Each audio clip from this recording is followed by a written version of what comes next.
महाकुंभ में नागाओं के अखाड़ों का इतिहास आइए जानते हैं। इससे पहले कि इतिहास जाने, ये हम सबको पता है कि नागाओं का संबंध कुंभ से है और कुंभ का संबंध क्षीर सागर मंथन से है।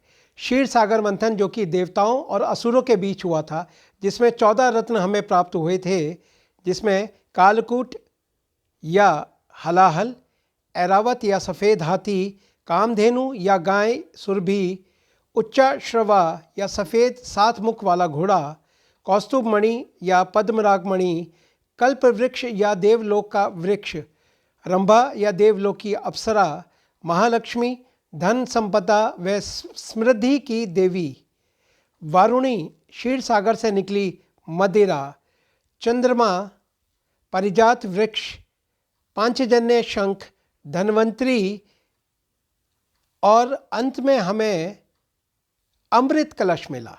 अमृत कलश के मिलते ही देवताओं और असुरों में दोबारा से महायुद्ध प्रारंभ हो गया, जिसकी छीना झपटी में पृथ्वी पर उसकी 4 बूंदें गिर गईं। वो चारों की चारों बूंदें अपने एक विशेष नक्षत्र में 4 अलग अलग स्थानों पर गिरी थी, और वो चारों स्थान जैसा कि आप वीडियो में भी देख रहे हैं, हरिद्वार, प्रयागराज, उज्जैन और नासिक था। इन्हीं चारों स्थानों पर कुंभ की स्थापना और कुंभ का मेला सजता है। हरिद्वार उत्तराखंड में गंगा नदी के तट पर, जबकि नासिक महाराष्ट्र में गोदावरी नदी के तट पर, उज्जैन मध्य प्रदेश में शिप्रा नदी के तट पर, और प्रयागराज उत्तर प्रदेश में गंगा, यमुना और पौराणिक सरस्वती नदी के संगम पर। आदि गुरु शंकराचार्य ने सनातन धर्म की रक्षा के लिए सन्यासियों की 10 श्रेणियां अथवा दशनामी संप्रदाय बनाए, जिनके नाम थे गिरि, पुरी, भारती, सरस्वती, वन, अरण्यक, पर्वत, सागर, तीर्थ और आश्रम। इसके अलावा उन्होंने 3 प्रकार के अखाड़े और 13 अखाड़ों की भी स्थापना करी। आदि गुरु शंकराचार्य ने भारत में जिन 4 मठों की स्थापना करी थी, जहाँ पर पुनर्स्थापना किया था वेदों को, वो चारों हैं। पूर्व में है गोवर्धन मठ या पीठ जगन्नाथपुरी में, और उसका मठाधीश श्री पद्मापाद आचार्य जी को बनाया गया, और यहाँ पर ऋग्वेद की स्थापना की गई। जबकि भारत के पश्चिम में स्थित है शारदा मठ या पीठ, जिसको कि हम द्वारिकापुरी में देखते हैं, और यहाँ का मठाधीश श्री हस्तामलक का आचार्य या सामदेव की स्थापना यहाँ पर की गई थी। उत्तर में श्री बद्रीनाथ जी या ज्योतिर्मठ है, और इसका मठाधीश श्री तोटकाचार्य जी को बनाया गया, और यहाँ पर अथर्ववेद की स्थापना करी गई। जबकि श्रृंगेरी में कर्नाटक में 4था धाम बनाया गया दक्षिण में, और इस धाम में श्री सुरेश्वराचार्य जी को मठाधीश बनाया गया, और यहाँ पर यजुर्वेद की स्थापना की गई। इसके अतिरिक्त 4था धाम भी बनाया था, और वो था रामेश्वरम में। आइए देखते हैं कि अगर 4 धाम की यात्रा करें तो हमें वहाँ से क्या लाना चाहिए। अगर हम बद्रीनाथ जाते हैं, बद्रीनाथ धाम जो कि सतयुग का प्रतीक है, यहाँ से आपको वैजयंती माला लाना चाहिए, तुलसी की माला या वैजयंती माला। अगर हम रामेश्वरमपुरी जा रहे हैं, रामेश्वरम धाम जा रहे हैं, तो त्रेता युग का यह प्रतीक है, यहाँ से आपको पवित्र जल लाना चाहिए। द्वारकाधीशपुरी जो कि द्वापर युग का प्रतीक है, यहाँ से गोपीचंद, चंदन और मोर पंख लाना चाहिए। जगन्नाथपुरी की यात्रा पर अगर हम जाते हैं तो जगन्नाथपुरी से नारियल की छड़ी या फिर नारियल लाना चाहिए। महाकुंभ में नागा साधुओं के 3 प्रकार के अखाड़े होते हैं, जिसमें सबसे पहले शैव सन्यासी संप्रदाय के अखाड़े, जिनकी संख्या 7 है। नंबर 2 पर आते हैं वैरागी वैष्णव संप्रदाय के अखाड़े, जिनकी संख्या 3, और नंबर 3 पर आता है उदासीन संप्रदाय के अखाड़े, उनकी संख्या भी 3 है।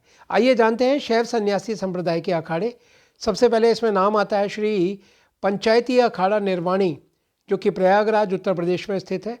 फिर श्री शंभू पंच दशनाम अटल अखाड़ा, यह वाराणसी उत्तर प्रदेश में है। श्री पंचायती अखाड़ा निरंजनी घाट, यह भी प्रयागराज उत्तर प्रदेश में स्थित है। श्री तपोनिधि आनंद अखाड़ा पंचायती नासिक महाराष्ट्र में है। श्री पंच दशनाम जूना अखाड़ा, यह वाराणसी उत्तर प्रदेश में स्थित है। श्री पंच दशनाम आह्वान अखाड़ा, यह भी वाराणसी उत्तर प्रदेश में स्थित है। और सातवां और आखिरी शैव सन्यासी संप्रदाय का अखाड़ा है श्री पंच दशनाम पंच अग्नि अखाड़ा, यह जूनागढ़ गुजरात में स्थित है। वैरागी वैष्णव संप्रदाय के अखाड़े 3 हैं, जिसमें सबसे पहले श्री दिगंबर अणि अखाड़ा, जो कि कांधा गुजरात में स्थित है। श्री निर्वाणी अणि अखाड़ा, जो कि अयोध्या उत्तर प्रदेश में स्थित है। श्री पंच निर्मोहिनी अणि अखाड़ा, जो कि वृंदावन मथुरा उत्तर प्रदेश में स्थित है। सबसे अंत में उदासीन संप्रदाय के 3 अखाड़े देखते हैं। श्री पंचायती बड़ा उदासीन अखाड़ा, जो कि प्रयागराज उत्तर प्रदेश में है। श्री पंचायती अखाड़ा नया उदासीन हरिद्वार उत्तराखंड में स्थित है। श्री निर्मल पंचायती अखाड़ा हरिद्वार उत्तराखंड में स्थित है। ये मुख्यालयों की स्थापना बताई गई है यहाँ पर। सनातन गर्व महाकुंभ पर्व, जैसा कि हमें पता है कि कुंभ के 4 प्रकार होते हैं, कुंभ, अर्धकुंभ, पूर्ण कुंभ और महाकुंभ। इन चारों प्रकार के कुंभ मेलों का संबंध प्रयागराज, हरिद्वार, उज्जैन और नासिक से होता है।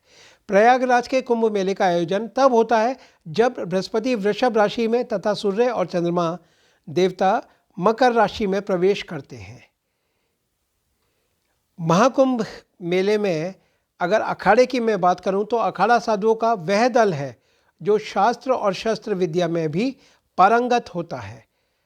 अखाड़ा प्राचीन काल में भारत के साधु संतों का एक ऐसा समूह होता था जो संकट के समय में राजधर्म के विरुद्ध परिस्थितियों में राष्ट्र रक्षा और धर्म रक्षा के लिए कार्य करता था। इन अखाड़ों को धामों में सबसे पहले दिव्य स्नान के लिए क्यों जाना पड़ता है, क्यों मान्यता मिली हुई है, इसके लिए सबसे सचेत, बिल्कुल सटीक जो बात है वो ये है कि इन सभी नागा साधुओं का अपने शरीर के 24 तत्वों पर कंट्रोल होता है, जिसकी वजह से इनको सबसे पहले नहाने की मान्यता मिलती है। और ये जो 24 तत्व होते हैं, अगर इनकी मैं बात करूं तो सबसे पहले हमारे पंच तत्व आते हैं, जिसमें पृथ्वी, जल, अग्नि, वायु, आकाश। इसके अलावा पंच ज्ञानेंद्रियां आती हैं, नासिका, जिह्वा, आँख, चर्म और कान। इसके अलावा पंच तन मात्राएं आती हैं, गंध, रस, रूप, स्पर्श और शब्द। पंच कर्मेंद्रियां भी आती हैं, मुंह, हाथ, पैर, प्रजनन अंग और गुदा।